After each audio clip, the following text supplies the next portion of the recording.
which is YouTube or LinkedIn or Instagram. Those would be the ones that I think are most likely to benefit from this.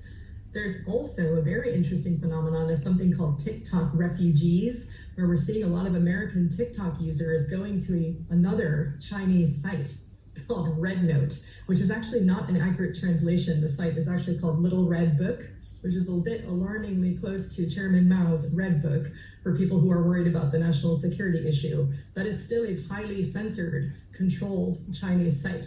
So it's very interesting that US users seem to be on a very different page about the national security risk of Chinese social media companies compared to the US government. That is what Donald Trump is going to have to navigate. We're on, in 10 years' time, China is effectively going to decide everything we do here in the US.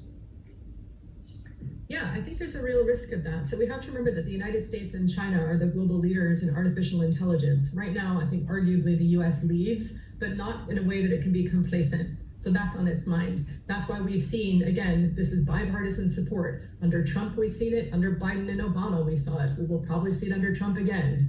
Banning of certain companies. They're not going to be able to supply parts to Chinese companies. The risk of IP theft, intellectual property theft, by China stealing US intellectual property, that is still a massive risk.